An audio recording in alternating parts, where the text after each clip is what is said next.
virtual sessions has made possible by the support of TC Energy, Agriculture and Agri-Food Canada through the Agricultural Partnership, and Safe Work Manitoba, is about communications. So we often see the agricultural industry portrayed in, I guess, in a romantic fashion, and sometimes there's some hazardous scenes, some hazardous behavior that's happening in that portrayal.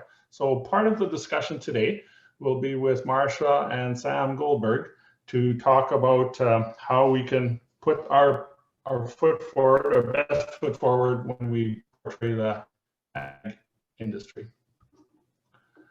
So just a little bit of housekeeping.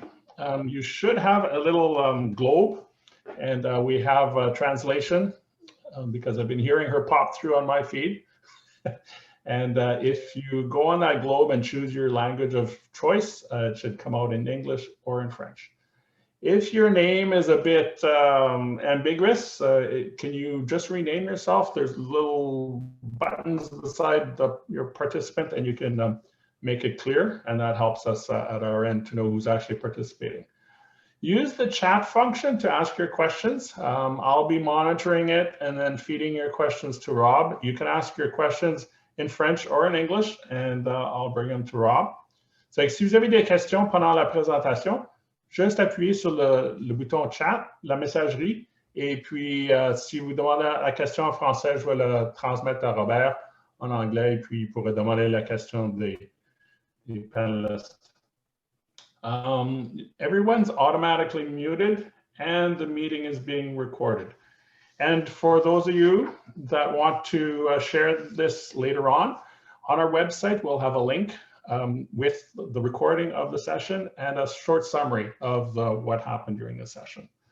So with that, I think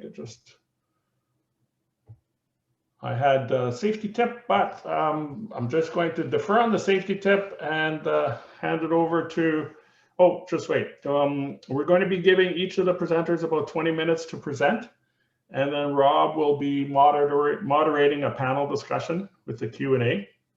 And then at the end of the session, our chairperson, Carolyn Vandenhoevel, will give some closing remarks. So Rob, I think I'll stop sharing because it's probably black, and I'll hand it over to you. Great, thanks, Marcel. So yeah, looking forward to today's session. It should be really informative and interactive with everybody. So just want to take a minute and introduce our two presenters today. So first we'll have Marsha Salzwedel. She is the project scientist with the National Farm Medicine Center in Marshfield, Wisconsin. Marsha is kind of my Swiss Army knife of safety, and she's one of the first people I think of as an expert in her field. Marshfield Clinic Research Institute and the National Farm Medicine Center have been a partner of CASA's for several years, and we have completed projects such as the Ag Youth Work Guidelines and the Ag Injury News data collection. And Marsha has been our point person for these projects. In the interest of time, I will let Marsha get into her presentation. Okay, well, thank you, Rob. I appreciate that. And thank you to Marcel and to Robin and to everybody else who has been kind enough to invite me and carry me along with you guys as we go forward. So I guess my first question is can you see my screen? Is that everybody see my screen okay? Yeah, that's not what I wanted. Okay, so when we talk about portraying messages in the media, there's a lot of times that people will just go ahead and use photographs and use terminology and wording and stuff, and they don't really give a lot of thought about exactly what they're doing and exactly what the possible implications of what they're doing might be. And so today we want to just take a few minutes to talk a little bit about what this portrayal of these messages can do and what those end results might be, depending upon the situation that you use. So when we're looking at media depictions and we want to say, hey, well, why does it matter? What difference does it make if there's a picture in here or there, if I make a comment here or there, or something like that on social media? What difference does it make? And it's important because one of the purposes or one of our goals when we're using media, when we're doing social media posts, or when we're commenting on other people's social media posts, when we're doing press releases, when we're writing press articles, when we're writing trade magazine articles, we need to make sure that we are specifically raising awareness around some of these issues, and that we are not making them seem like they're not important. And so that's one of the reasons why it's important. But it's also important because these are an opportunity for us to help people understand what causes these incidents. And, you know, it's in cases where, for instance, there's a tractor rollover. Maybe that person was driving on a hill that had a big slope on it, and that's why that tractor rolled over. And if these articles are very brief and they don't give that kind of information, and we don't understand what the cause of these incidents are, then we don't understand what we maybe could have done to prevent them either. One of the big things that we are concerned about is establishing norms. Every time that we show something that is unsafe, we're contributing towards the possibility of establishing something as a normal, okay? When people see things over and over again, the research has told us that they become to expect it, and it becomes something that becomes a norm of that society. So if people see something unsafe, like somebody being driven around in a tractor bucket, and they see that over and over again, it might actually become something that when people see it, they don't even think about it anymore because it's just become such a normal thing.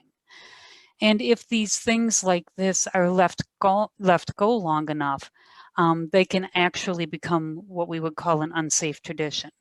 And one of the unsafe traditions that we deal with on a regular basis is extra riders on tractors, especially small children. And whenever we come across this and we say something to somebody, we'll say, oh, you know, you really shouldn't be giving your son or your daughter a ride on the tractor, or the neighbor kid a ride on the tractor, or something like that.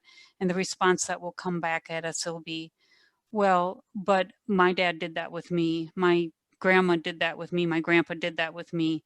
And these things have become so normal for people to see that they've actually become an unsafe tradition. And so that's when things really become dangerous, because people start doing things without even thinking about them. We don't even stop to think that we're endangering that young child by giving them a ride, because it's just something that is a tradition and is done automatically. And it's important that we take opportunities in media to break those unsafe traditions and help prevent future incidents. If we can talk about in an article or in a social media post or something about what caused it or about how you can prevent it, then we can establish safe norms and we can establish safe traditions instead. So this is a social media post that was shared with us. And you can see when you look at the social media post that the initial post was somebody who was talking about how old their child was, or about their child driving this equipment. And you can see that this piece of equipment here, this lawnmower, is very large for the size of this child on it. And they actually asked the question, how old were your kids when they started working on machinery? And there were a lot more posts and people commenting in the interim on this than what you're seeing here. I just deleted a bunch of them, but there were people that jumped in. You see the one there that says, my son started at 8, my daughter at 9. There's some people who actually went down as young as like 3 and 4 years old, that they were actually said that they were operating this equipment. And these types of things can oftentimes snowball, that it will almost become a competition between people, where people will start jumping in and you know, my child did it younger than your child type of a thing. And these can establish some very unsafe norms if people start seeing this so often that this just becomes a normal for them. And luckily, at this point in time, Janet Davidson from Progressive Ag Foundation actually jumped in on here and said, hey guys, you know, there's safe ages that we can do these tasks at. And she posted a link to the Agricultural Youth Work Guidelines, which can be used to help determine safe ages for kids working on equipment and doing farm tasks. But the point of the post here is it's a great example of how these things can start out very innocuously with one person posting a picture that they think is cute, and asking a question, and then people can really pile in on that particular question. And so we need to be careful about these because we don't want to start establishing norms that are not safe. So we have, as you can see here, the the media guidelines here, and you can find them on Cultivate Safety is what I meant to say. And the media guidelines are actually all about the do's and don'ts on what you should do in media pieces. Now, whether this is a press article in the press, whether it's a social media post, whether it's something in a trade magazine, whether it's a newsletter that you're sending out, these guidelines are good for all of that. And these guidelines talk about what the do's and the don'ts are, and we'll go through a few of those and give you some good examples on those. These guidelines are available in the resource library on Cultivate Safety, and they're available in English, French, and in Spanish as well. So when we talk about these, it's important to look at your graphics and your visuals. And there's a lot of things that people like to post, especially on social media, but we've seen it in all different types of articles and other types of newsletters and things, that you see these really cute pictures, you know, of the kids that are with mom and dad in the tractor, or, you know, like the one there with the little child riding or it's trying to steer the tractor type thing. And they're really, really cute photos. But again, these cute photos, if people start getting really used to seeing them, it starts to make people feel like it's okay to have these young children on this equipment and these young children in the work site, when we know for a fact that having young children in the work site is actually one of the main causes of injuries and fatalities for youth on farms. Better is to depict, if you want to show pictures of small children on farms, is to show them in a safe play area. But don't show them in that very dangerous work site. Another thing that we see commonly is pictures of youth and children on ATVs, on tractors, on quad bikes, on UTVs. They'll be showing them sitting in the cargo bed, these types of things. And we shouldn't ever show extra riders, even if there's an instructor seat in a vehicle like in a tractor. You still don't want to see small children in that extra seat. Those seats are designed for teenagers. They're designed for teaching somebody how to drive that piece of equipment. They're not designed for small children. And just like a seatbelt in a car doesn't adequately fit a small child, neither do the seatbelts in these bigger vehicles that are designed for teaching teenagers and adults. They don't fit these young children either. And that doesn't even take into account the other issues that you're dealing with, like vibration and noise and dust and some of the other hazards that these young children will be exposed to in the agricultural environment. So we try not, always try to avoid depicting extra riders on this equipment. Don't show young children in proximity to large animals without a barrier between the child and the animals and some type of an adult supervision. And so you see the picture on the left that shows that child actually right in with those animals versus the picture on the right where there's a fence between the child and the animals and an adult standing there and watching as well. When we talk about safe equipment, it's important that the equipment that we're using when we're publishing articles and putting things on social media is safe equipment. And if we asked you what the issue is on this, I'm sure that many of you would notice that this particular tractor on the left doesn't have that rollover protective structure. So that equipment is really not safe. But you see that the one versus the tractor on the right, that does have that rollover protective structure on it. One of the biggest things that we see that causes issues is what is in the background of these photos. And you see that in the background, this is a nice photo of the cattle that are eating in this particular picture. But you notice in the background that you see a young child that's sitting in the work site, and he's sitting on this lawnmower slash small tractor. And again, showing a young child on a piece of equipment that they're too young to operate, and showing that young child in the work site, and then there's no supervision there. And thinking about the fact that we're showing something unsafe. It wasn't meant to be the main point of the photograph, but it was just in the background, but it is still there. Okay. So what do we want to do? We talked a lot about what we don't want to see in these photos. What do we want to see? Well, when we're showing somebody, especially if they're working, we want to make sure that they have the proper personal protective equipment. You know, for instance, this person is cleaning out an alleyway. Do they have the dust mask on? Do they have the gloves on to prevent blisters? You know, are they dressed appropriately for the task that they're doing?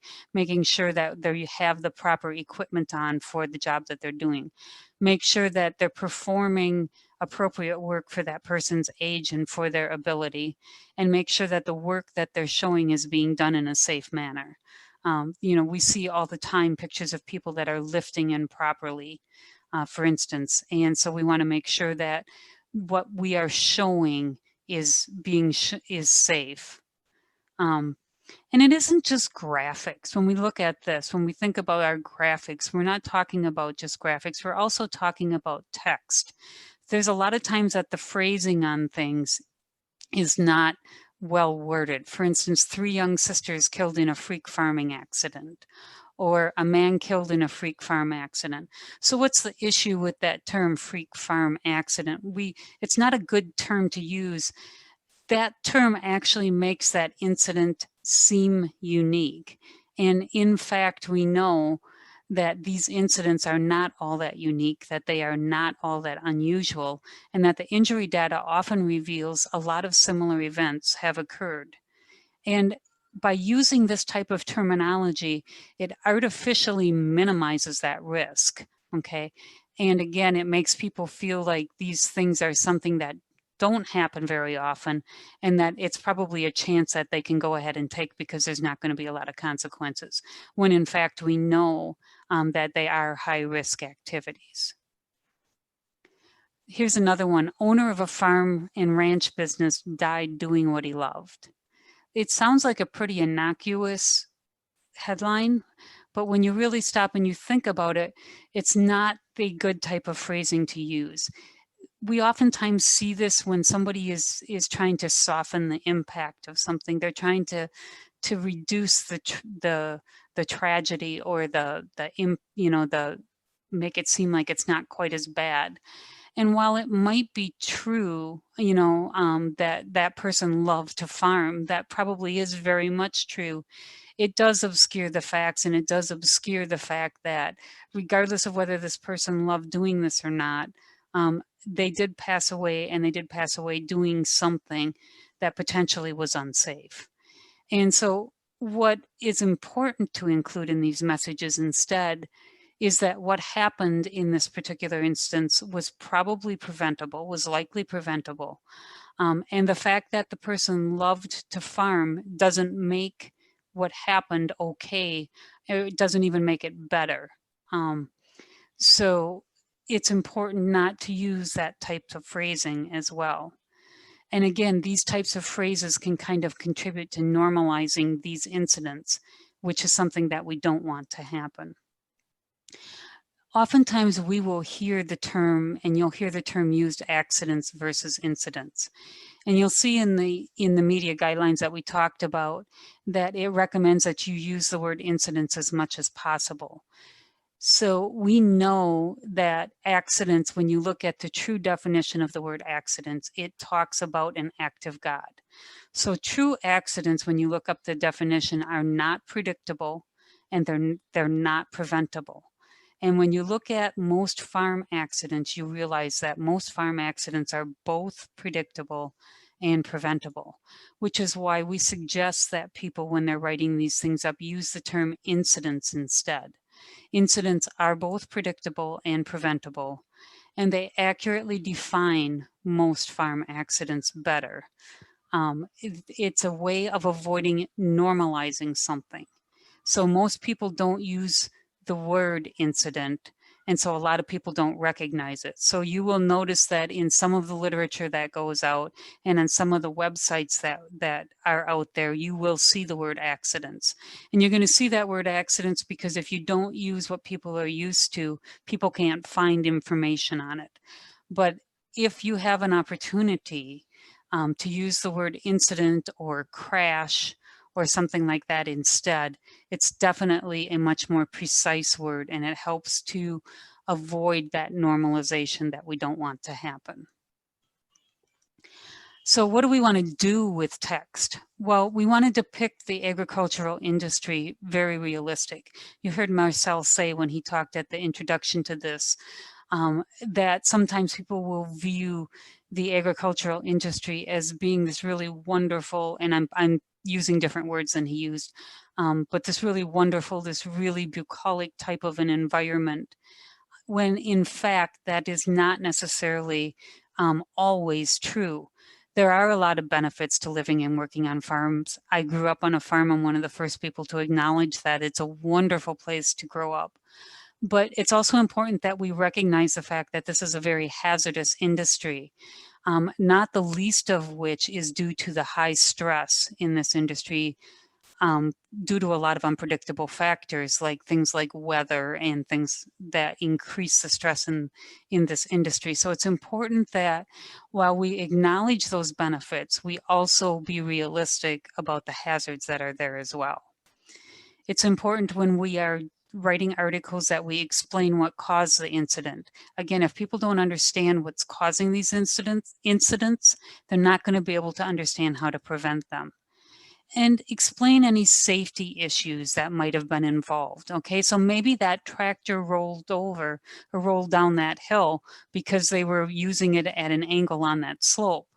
But the person may have died in that incident because the tractor didn't have a ROPS on it and they didn't have their seatbelt on. So if that person would have had a seatbelt on a tractor with a ROPS, then potentially that fatality could have been prevented.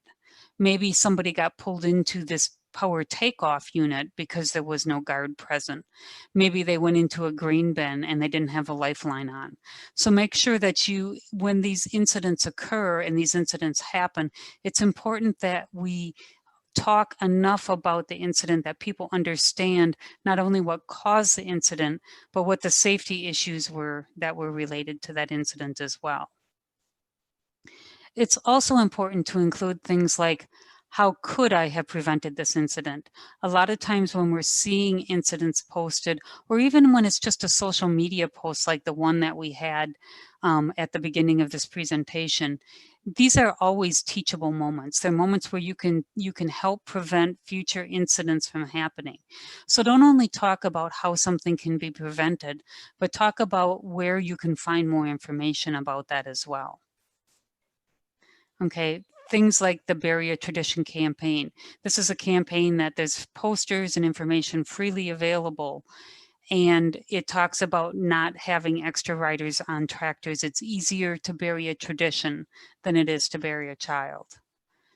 So basically what we're asking is as you write these articles, as you write these social media posts, as you publish your newsletters, think about these instances and become a safety advocate. If you see something like this social media post, do what Jana Davidson did and just jump in and just say, hey guys, did you ever think about using these? These can help you to be a little bit safer in this particular instance. And at that, I'm happy to entertain any questions that may have come up in the interim.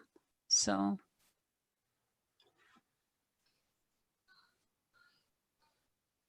I think we're good on questions for right now, Marsha. So thank you so much for your presentation.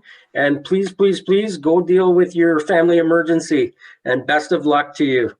All right, thank you. And if any questions come up later on, Rob, you have my email address. Please feel free to go ahead and forward them. I'm happy to answer them, okay? Perfect, will do. Thank All you right. again. Thank you, and thank you for understanding. You all have a great day. Thanks. Okay.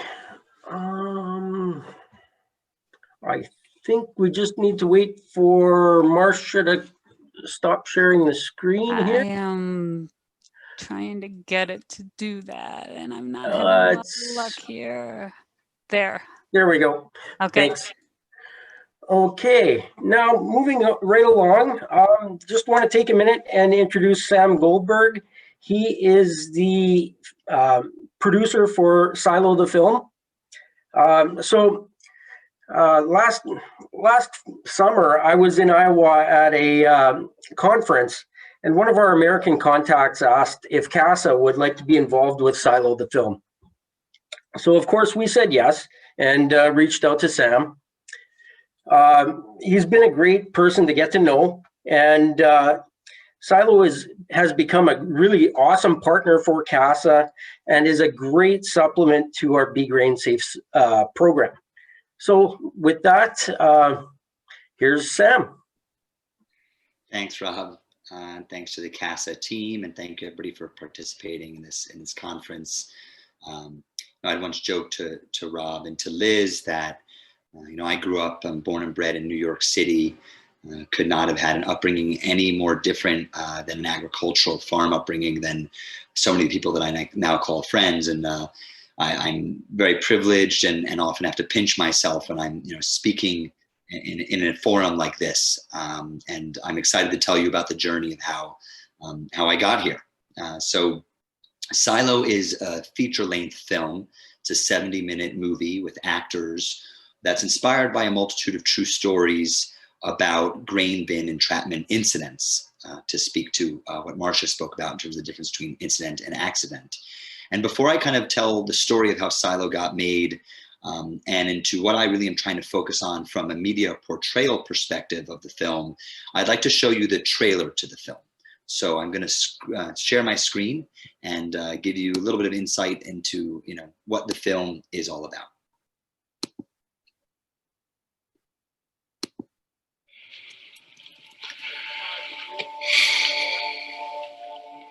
My dad used to say that we work in acres, not hours.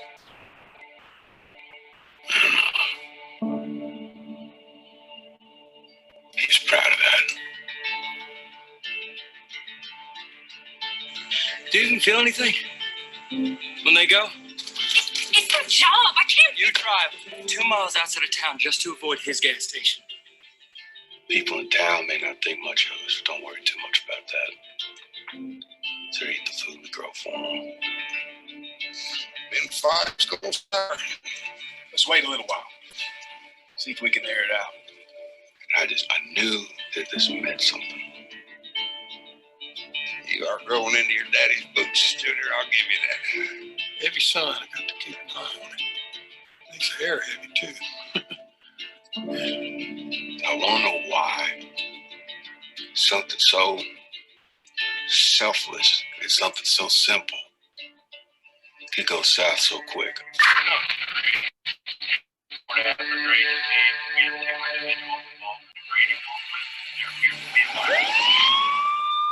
Did I do something wrong? No. Well, I did. I did something wrong.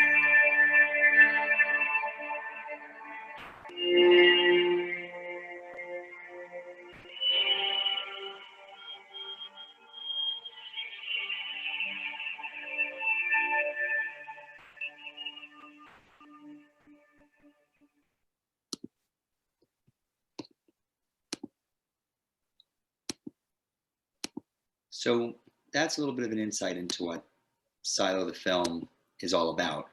And the focus of what I'd like to discuss with you today is how we take something that's technical and make it personal. Because, when I started working on this movie, for me, it was actually just a film idea. Like I mentioned, I grew up in New York City. I had no personal relationship to agriculture. I was somebody who went to Trader Joe's or Costco, and that was probably as far as my relationship with farmers went. didn't have an appreciation for what it took to feed and fuel the people across our planet. But I was pitched this movie idea in 2014 by a film director who grew up in rural Tennessee, a man named Marsha Burnett. And he thought it'd be important to depict the people that he grew up around in an authentic way. He felt as if the film industry had perhaps left behind the rural American or North American story. And I was compelled by that, both from a business and from a storytelling standpoint. Wouldn't it be interesting to get out of my own comfort zone and go to parts of the country that I grew up in that I'd never been to before? But he also told me that grain bin entrapments are incredibly rare, but actually not as much as you would think, given the viscerality and the awful nature of incidents like this, where people literally drown in grain that they harvest. So I thought that would make for an interesting movie that would be a rescue film. It would have a good engine to it. It would be thrilling. It would be interesting to produce and interesting to watch. But for me personally, until I connected with people in agriculture and learned over time that almost everybody I've met who works on or around or with people who farm knows an individual who's been maimed or even killed in a farm accident. And then when you look statistically at agriculture, and if you include, fishing and other elements, it's the most dangerous, if not one of the most dangerous professions in North America. And I found that to be fairly staggering. But at the time in 2014, that was still an intellectual pursuit for me. It wasn't until I went to Indiana and Kentucky and Illinois and Iowa in 2015 and 2016 and spent a lot of time with farmers themselves and connected with them as individuals that the story went from being something intellectual to being something personal and emotional. And it became less just about depicting people who were underrepresented in film and in television and in media. And it actually became more about raising awareness around farm safety in a way that could be very effective. And so what we've done with Silo since making the movie is we've partnered with organizations across the country like CASA, like Nationwide Insurance in America, Grinnell Mutual Insurance, Cargill, farm bureaus, FFA chapters all across the country. And we have decided to do community organizing events where Silo could be a unifying film that people watch and is then used as a jumping off point for dialogues that have to do with safety in agriculture, as well as mental health in agriculture. And I have to say, I really loved Marsha's presentation. I could probably do my own entire 20 minutes just talking about how effective I think her approaches are. But what I really love about working with people like Marsha and with CASA is they can bring the technical ability and the know-how to the table. And what we try and do at Silo is we try and bring the heart. And so what we attempt to do with our film is bypass the brain and go straight to people's heart and touch them in a way that, whether it be a high school student who's uninterested in learning about safety, or a 60-year-old farmer who's been doing it the same way and whose dad did it that way and granddad did it that way, instead of going to those individuals and being didactic or trying to just teach them or tell them what they should and shouldn't do, Silo itself is a cautionary tale. The movie follows a bunch of characters living in a small American farm town, and it shows what happens in their lives when they actually don't pay attention to the details. And they go through moments in their workday where they aren't necessarily paying attention to safety precautions, not doing simple things like lockout and tag out, not putting on a safety harness, not having a spotter, not saying to somebody, hey, I'm going into the bin right now, don't turn on the auger. Almost every potential issue that could lead to a domino effect of a grain entrapment incident comes up in our film. And so it's been a unique experience taking it from an intellectual pursuit to a heart pursuit. And so I'd like to tell you a little bit more about the logistics of how we made this film. Because other than turning this from a technical idea into an emotional idea and touching people that way, I think that it takes a village to make safety a priority. And the only way that we got Silo produced was through the help of communities in Kentucky and in Iowa who decided that safety were a priority to them. It wasn't just something that they wanted to go learn about at a conference or in an FFA chapter or in a local Farm Bureau meeting. It was actually something they brought to their day-to-day life.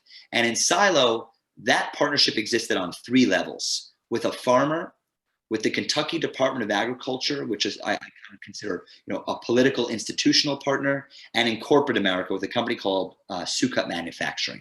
So I'm actually going to share my screen with you again and walk you through some of the unique facets of how this movie came to be, but also how we work directly with individuals in agriculture to make safety a priority both in front of and behind the screen, behind the camera.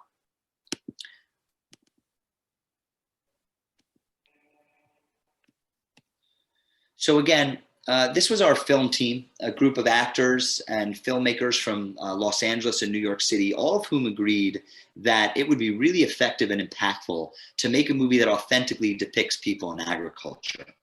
And I think that was a really fundamentally important part of what Marsha said, is you have to be realistic about when you're talking about farming. It can't always be this romanticization of the industry. Of course, it's wonderful to always think and talk about how agriculture is sort of our first industry and almost everybody comes from agriculture originally, and there's a beautiful sentiment there. But when it crosses over from a beautiful sentiment into an unsafe territory, we start to really have to consider what our priorities are in terms of how we depict agriculture in the media. And so our first partner on the film was Affinity Farms. It was a family-owned farm in Kentucky that went back 11 generations. Quint and Leah Pottinger were the owners of that farm, along with their father, Ramey. They allowed us to film on their farm for 5 weeks in between planting and harvest seasons in 2018. And as you'll see in these photos, they provided all sorts of resources that enabled us to make this film at a small budget. They let us film at their house. They were there every single day on set. That there on the left is Quint, and that's our star actor, Jim, who plays a character just like Quint. He plays Junior, who's a farmer in the film. And Quint was there every day, making sure that we spoke authentically about ag, that we did things that would come off realistically. And one of my pet peeves when it comes to my industry and the media sometimes in particular is romanticizing something is easy. You know, it's easy to look from afar and say, oh, wow, how amazing it must be to wake up every day and do what you love and get on the tractor and sweep out that grain bin and connect with a family business. But they don't talk about the economic stress, the technological challenges, the financial challenges, the physical challenges, and the fact that so many farmers work through physical injuries. And so what we tried to do with Silo and with the help of Quint and Leah and the family was always have experts on set telling us what we did and didn't do authentically. And that was a really crucial part of making this movie in a way that wasn't just a Hollywood film. And then we were lucky enough to meet the Kentucky Department of Agriculture. We connected with Commissioner Ryan Quarles there, and in particular, Dale Dobson, who is the head of safety of that organization. Somebody that, you know, in the CASA network, in the Marshfield Clinic, the Southeast Center in the University of Kentucky that does a lot of work with safety. Very well known in his region, Kentucky, Ohio, and Tennessee, as one of the experts around grain bin entrapment and farm safety in general. And we were very blessed that the Kentucky Department of Agriculture took a risk and said, we're going to spend time and resources on helping you make this movie. Because again, we were a minuscule budget. So they added, brought to set fire trucks and police cars. And every day there was an EMT and a firefighter on set, making sure that we depicted things in a way that would come off as real, not as hokey or not as inaccurate. This was actually a fantastic day that we spent at a farm in Kentucky going through all the safety and grain bin entrapment exercises, and working with the Department of Agriculture validated the importance of safety to the community of Kentucky, but also it ensured that behind the scenes of our film, we weren't doing things that we were trying to preach off screen as either inaccurate or dangerous. You know, we had our film, we had to have people climbing ladders and going into grain bins and doing all sorts of other stuff that if we didn't do it properly as a film crew, somebody could have gotten injured. And so we had the farming partner, we had the Kentucky Department of Agriculture, and then we were very blessed to meet a company called Sukup Manufacturing. Sukup is a family-owned and run business out of Sheffield, Iowa, in the northern part of Iowa. And when I met with them, I was at a crossroads as to whether or not we could even make the film Silo, because we had to figure out how to safely pretend to engulf actors in corn. And we could not do that in a real grain bin with live corn. We had to work with some sort of organization that would help us do this. And Sukup very generously offered to build 2 grain bins for free in an airplane hangar in northern Iowa. And you'll see some of the photos of that momentarily. But this is an example of an organization, you know, they have a tagline, safety is ingrained at Sukup. That's the CEO of the company, Steve Sukup, and his 2 sons-in-law. They helped us build these sets, you know, and they really put their money where their mouth was. And they said, you know, safety is a priority to us. We're gonna put our resources and our technical know-how and our knowledge of grain bin safety and grain bin creation and erection, and help this company do it in a way that's safe, and also help them make their movie, because we want grain safety out there. And so what you'll see here is how the grain bin actually came together. We built it inside of an airplane hangar with the help of their engineers, and we figured out a way to shoot the movie safely and authentically. And so that's the way it kind of looked, just a fun sort of technical element of making the movie. And, we built a grain bin that was almost like an ant farm. 270 degrees of the bin was closed out, but we left a large panel open where we could fit a crane. This is a crane here called a techno crane with a camera on the end of it, to fit into the actual large hole and film scenes where people were not really being engulfed in grain. It just looked that way, and we would have hydraulic lifts and a fake floor underneath them, and all sorts of other interesting technical elements that made it an authentic movie, but made it ensure that we weren't going to hurt anybody while making a movie that focused on farm safety. And so I was really very excited by, and continued to be totally flabbergasted by the engagement we had with the Sukkot Manufacturing Company. And since then, with companies and organizations across the country who clearly care deeply about farm safety. And these are actual firefighters in the state of Iowa. That's the star of our film, Jeremy Holm.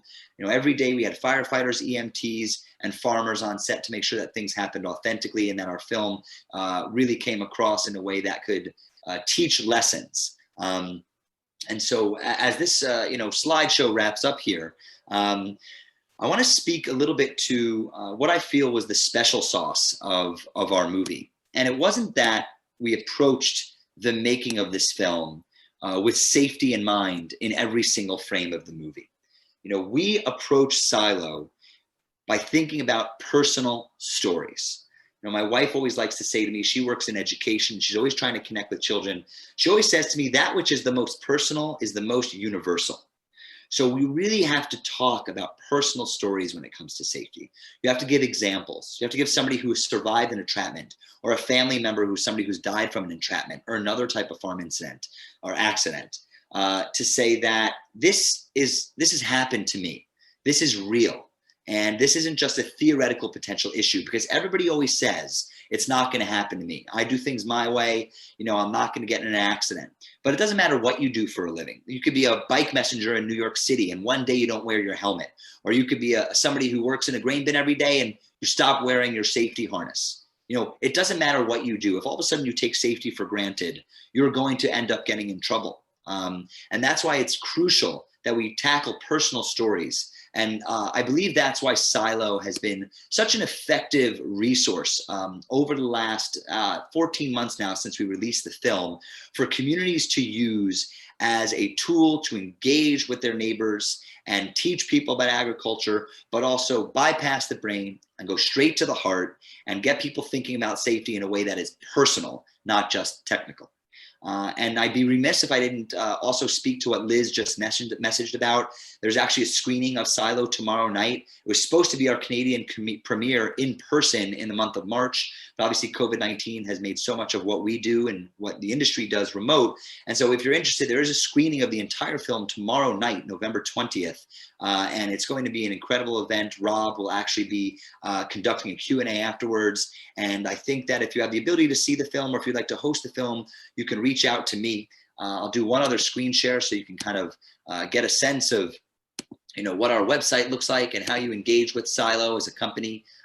We really would like to hear from you, whether you want to host a screening or just learn more about what we do. We're trying to be a resource to the industry and be the media voice that can help tell the story of agriculture in an authentic way, but in a way that doesn't bypass important safety elements to what it is that you all do in your day-to-day practice, whether you be a corporation, a nonprofit, or a farm yourself. And so again, I thank Rob and Liz and the whole team at CASA for giving me a platform to connect with you. And I definitely look forward to questions and connecting with Rob afterwards to talk more about what it is we're doing at Silo and how storytelling can be an effective means of saving people's lives on farms. Awesome. Well, thanks a lot, Sam. Yeah, your gift Rob, is. I think you might be muted. No? No, I think I'm okay now. Oh, sorry. Yeah. Might have had some lag there. Yeah, your gift of storytelling, Sam, is just amazing. It helps not just the film, but your personal gift as well. It helps convey that safety message. It makes things relatable, like you were just saying, and it helps people understand that the safety messaging in a relatable way that is personal to them. And it's impactful as well. It not only impacts the individual, but it impacts the communities that host the screening. The live discussion after your film is an essential piece as far as I'm concerned. It is so great to have that included. And it one of the takeaways I had actually a while back, I sat in on one of your Facebook Live events, and you were interviewing one of the firefighters involved with the film.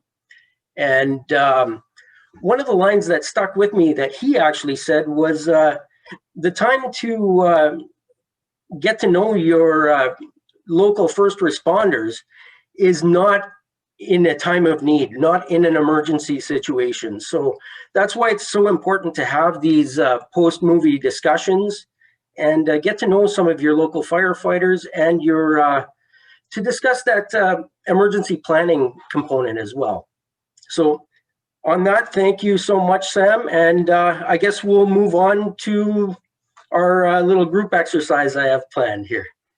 Thank you, Rob. Okay, so I guess we'll move on to our group exercise. So everybody just be prepared. We're going to pull up a few slides and some poll questions momentarily here. So just give me a second. I need to just share my screen.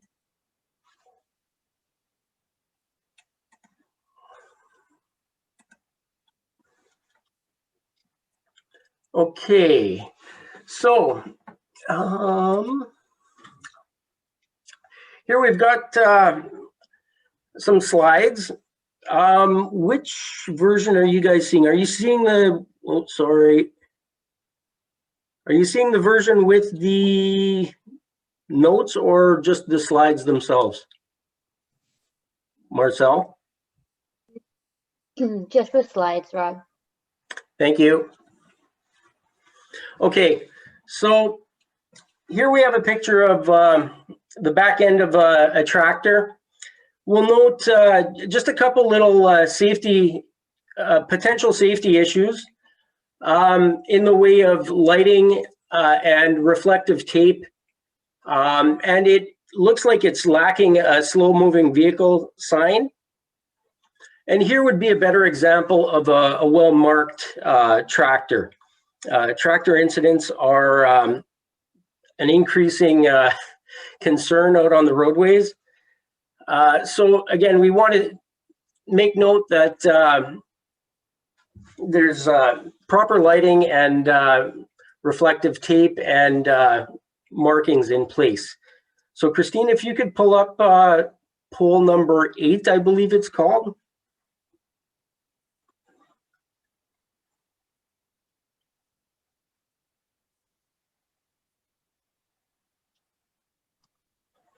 Hey, Rob.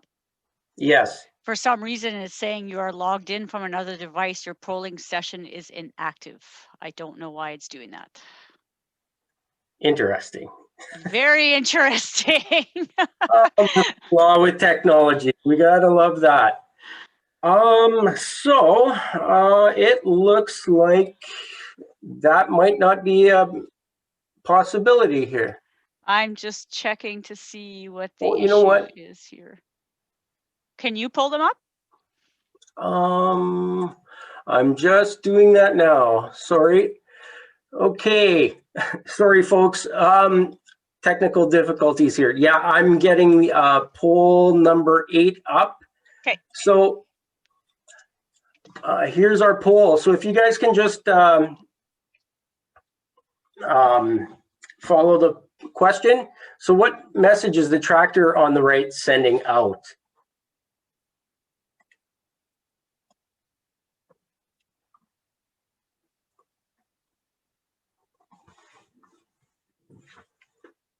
Yeah, I see we're starting to get some results here.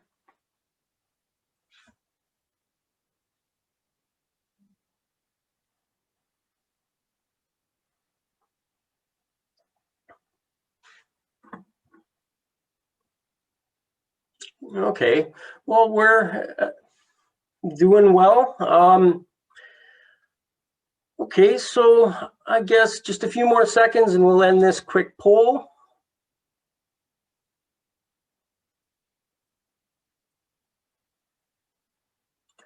Okay, after a minute, the majority has chosen all of the above. So yeah, definitely we have a slow-moving vehicle marked by that slow-moving vehicle triangle. Of course, we would not encourage anybody to pass this vehicle if it was rolling down the highway. Depending on what direction the signals may be flashing, they may be turning.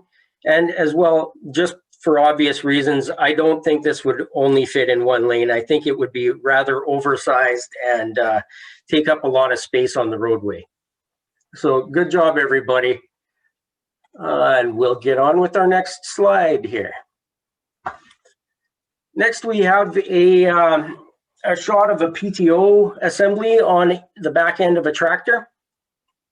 A few things to note, of course.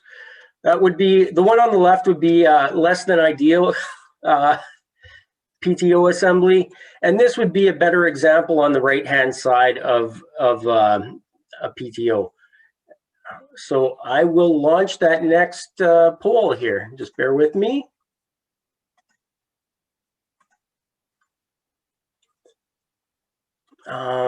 So just a couple things I wanted to note about that PTO on the right-hand side. We've got a master shield around that shaft for starters, and we've got a proper guard over top of the PTO as well. That guard does need to be pinned down, and it should not be spinning while the PTO is engaged. So I'll launch this poll here. So how often should you inspect the PTO assembly?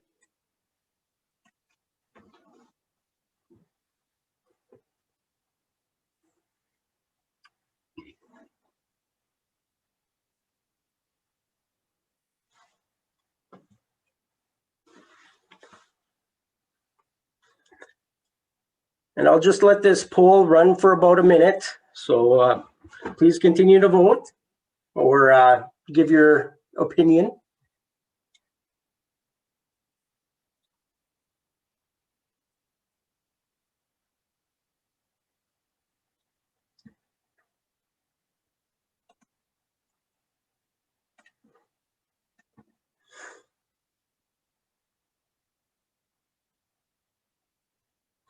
Yeah, you'll note on the picture on the left that master shield is not even present on the tractor. So this, in theory, this tractor should not even be used. Okay, so according to the poll, yeah, the majority has it again. Strongly would encourage a quick visual inspection of the PTO assembly before using the tractor every use. So even if you shut the tractor off temporarily to go to the barn and grab something or what have you, when you come back to that tractor, even if it's 5 minutes later, you should do a quick visual walk around of the tractor itself and the PTO assembly. Okay, moving right along. Next, we have a picture of a manure pit on the left-hand side. Less than ideal, steep slopes, not fenced, what have you. And this one on the right-hand side would be a much better example. It's for starters, it's fenced in. There's appropriate signage. And the slope itself, if someone was to trespass and go beyond the fence, the slope itself is less steep, and it looks visually a little bit more up to par. So I will just launch this next poll.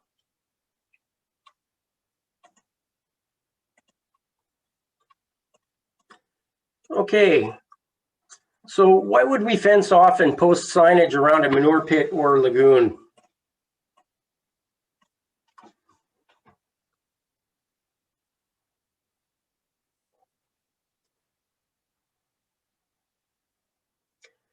So just to review while you guys are voting here, some of the hazards of manure pits are drowning, inhalation hazards such as H2S. There's carbon monoxide, carbon dioxide potential, of course, ammonia gas, things like that as well. And just wanted to give recognition of the photos as well that we're using. Marsha supplied them from the National Farm Medicine Center. Okay, yeah, according to our results, you guys are right on track. It would be all of the above. So yes, it is the law, believe it or not. One common thing that people fail to realize is most or all of the occupational health and safety legislation that is in effect across each province is actually law. So also from an owner perspective or an operator perspective, it would give that operator peace of mind to have that fence and post signage around a pit or lagoon. Yeah, for obvious reasons, it keeps people safe as well. And it helps to communicate some of the hazards. So yeah, you're right. All of the above for that one. Finally, the last family cutesy picture, kind of like what Marsha was talking about earlier. We have maybe a less than ideal picture. It's a cute family picture, don't get me wrong, but maybe this might be a more appropriate one. So I will launch the poll here. All right, so why should we try to include safety into our pictures and social media posts and outward pictures in regards to a company or an agribusiness? So while you guys are voting, just wanted to mention that children should not be in the work site when parents are working. So that's one of the issues with that slide on the left-hand side here. The kids are in the work site. Not only does it place them in a danger zone, it also provides a distraction for the parent themselves. Pets and working in gardens are a great way to foster interest in farming without endangering children. So that would be much like the slide on the right-hand side here.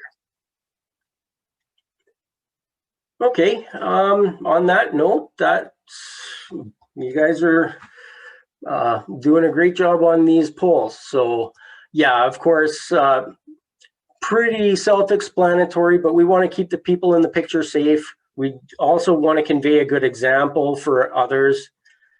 We want to show job tasks that can be done safely, and we want to promote good habits as well. So much like Marsha was talking about earlier about portraying or not portraying those norms, those traditions, or the unsafe norms, I mean, sorry.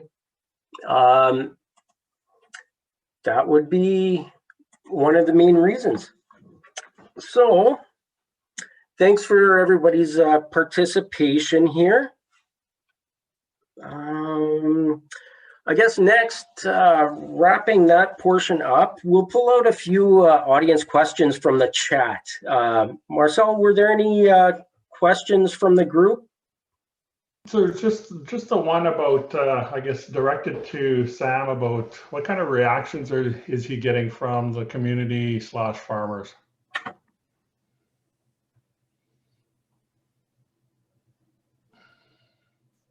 Rob, you want to take that or should I take it? Just kidding.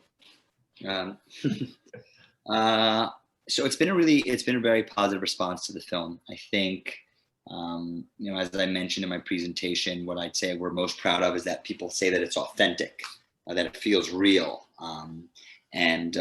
We've definitely had, I think 155, 160 screenings at this point, throughout the United States and a couple in Canada as well. And I'd say the events that are kind of most exciting or inspiring to me are ones where there's a Q&A afterwards, and you get somebody who comes off as sort of quiet or introverted, but people often get up and tell a story of something that happened to them in terms of an accident in agriculture.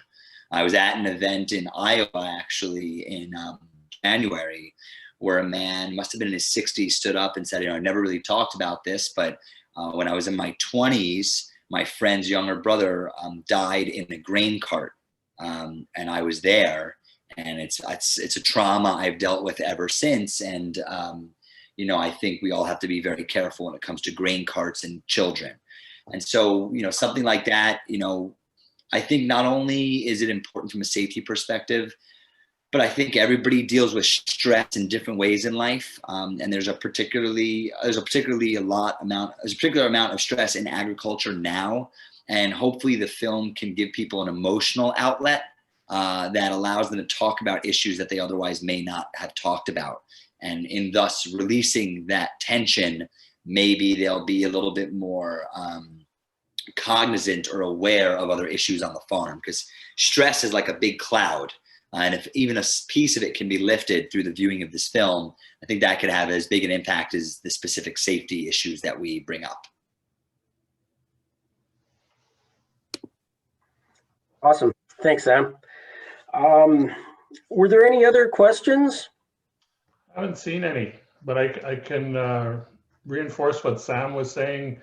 As you know, CASA has a grain safety program also, and we had been at an event, and similarly, I had a gentleman come and say how he had gotten in the back of a truck with his cousin, and there was some grain in, and sure enough, when he turned the corner, I guess the grain shifted, and he lost his cousin that way, and he was, it was a very heartful conversation, I guess.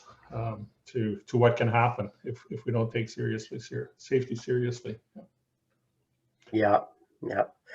I remember that person sharing the story with us at that event, and it was very heartfelt. And I believe he was only about 7 or 8 years old when he lost his cousin. So super traumatic incident, of course, and you can't get it back, right? So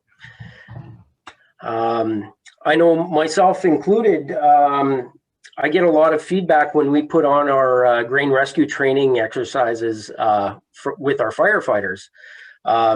One example that comes to mind is one of our firefighters that was in the training session, typical type A firefighter personality, tough guy kind of attitude, and he got sunk down in that grain, and all of a sudden his attitude changed. He had a panic attack and he wanted out now. So that's why it's important to have that and practice these things, and it helps build that empathy for the firefighters as well to the victims. So again, it just helps with the safe messaging in the long run as well. Sam, I've actually got a question for you. When you were filming Silo the film, was there anything that you needed to do to adjust your safety messaging, or had you anticipated things being filmed a certain way and then realized, oh, this is an unsafe message, or we have to tweak this in one way or another? Most of what we ended up having to tweak actually had more to do with fire rescue response than the accident or the incident itself. In part because we did want to, on some level, show the variety of different ways safety could be ignored on the farm. So had we put in place the type of safety restrictions or actions that might have saved a life, I think the movie would be less impactful from a safety standpoint. Because basically everything that happened in the movie could happen in real life. It might be a multitude of unsafe things, but usually somebody who's being unsafe in one way is unsafe in multiple ways. It's not like, oh, I only don't wear a harness, but I do everything else perfectly. It's actually usually a package deal. And so we conveyed a pretty perfect storm of irresponsible behavior and preventable behavior. Whereas when it came to fire rescue, there are some procedural elements of fire rescue that we needed to tweak on set so that they didn't come off as unreal or untrue. And then we had to throw a lot of it out the window because we would run out of money or run out of daylight, and we would just say, what's quickest? And as long as we felt we were telling a personal story and that we focused on the characters, that any logistical faux pas would hopefully be forgivable. Yeah, fair enough. I can only imagine some of the challenges you'd have as a filmmaker and the on-set challenges you'd have portraying that realistic message and keeping that level of safety on the set as well. Yeah. A movie set is, I sometimes joke that my job is very high-level babysitting. You know, I have 45 artists all working different jobs at the same time. A makeup artist, a costume designer, a prop artist, a lighting technician, a cinematographer, a director, actors. Everybody is trying to bring their best, and everybody is super emotionally invested in what they're doing. So the alchemy of making everybody feel like they're on the same team and, you know, headed towards the same goal, it takes time and effort. But again, without the help of our partners on set, it never would have happened. But I think having firefighters there and farmers there it sort of set a certain standard to our crew. And I think we all kind of looked to the safety experts and to Quint and Leah and his father, Ramy, as farmer experts to make sure that we were holding ourselves account to a higher standard, because this was a movie. There was more than just a movie. It was an important message. Right. Yeah. Awesome. Well, thanks a lot, Sam. I think on that note, we'll have to hand it over to Marcel. We'll get Marcel to do his safety tip for today's session. And then we'll do the closing with Carolyn Vanden Heuvel. Thank you all very much. Thank you, everybody, as well. So thanks, Rob. Seeing as we are a safety organization, thought I'd wrap up this session, our 4 sessions, with a safety tip, bringing the safety home. So I guess often a lot of people are safe at work because they work in an environment where safety is number one priority. I guess the next step is to be safe at home with yourself and your children. So before you start something, stop long enough to think about what you're about to do or going to ask your child to do. Think about how you're going to do it and whether the child has the skill set to do the task, and then act in the safest way possible. So we all influence each other every day, and as a leader, it's important to provide a good example. So now that my preaching is done, I'm willing to, want to welcome Carolyn. If you can, I'll stop sharing my screen. And Carolyn, our chairperson, newly elected as chair for this year, is willing to give us some closing remarks. Thank you, Marcel.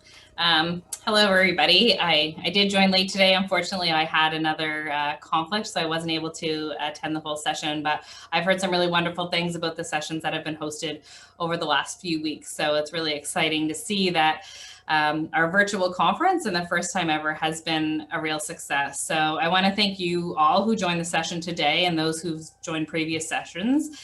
We had about 200 people attend throughout the weeks, which is really positive to see that engagement from folks throughout the conference that was spread out over 4 weeks. So this was our first virtual conference, as you know, like it was for many of you. I'm sure you're involved in some conferences yourselves, and I want to give a huge thank you to our staff who have worked hard to figure out how to make this work. They've done a really good job of making sure everything runs on time and runs smoothly, and just a huge thank you for pulling this off and, you know, pivoting like we've all had to do, but we appreciate all that you've done. I know we've learned many new things as we've hopped into this virtual world, so hopefully we'll be able to continue to see success.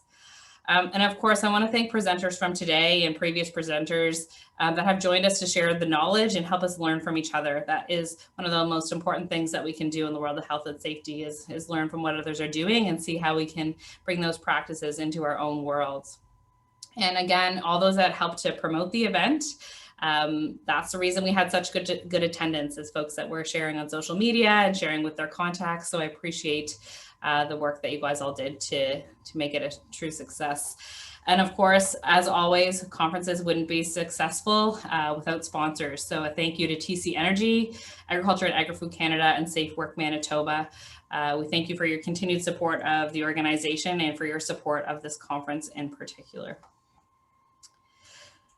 So as always, you know, our conferences is a once a year event, but don't forget that CASA staff is always here and available to support you and your farm health and safety needs. So feel free to reach out to anybody at the office at any time. And also to those that you've met through this forum. It's not quite the same as going to an in-person conference, but I hope that you're able to continue this network that's been built over the last few weeks. We're most successful when we work together. So it's our hope at CASA that we continue to connect with you throughout the year. And although it's unknown what 2020 is going to bring, we are committed to bringing another valuable conference. And it's my hope that our conference next year will be in person and includes a hospitality suite where we know the best learning and the best networking happens. But we will see what comes to fruition at that time, but we'll be sure to keep you updated.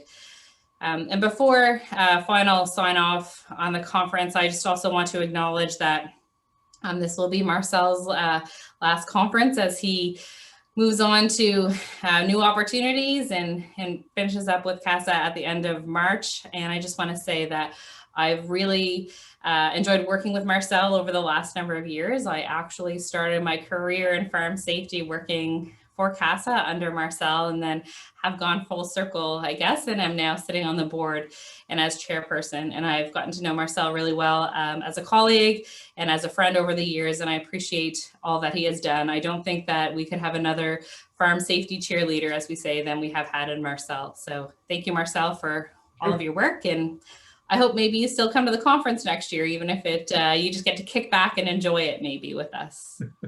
Be nice, it'd be nice. So again, thank you everyone who made this event possible, attendees. Special thanks to staff again for everything you do with this conference and everything you do throughout the year for us. And with that, I hope to see you all in 2021. Thank you.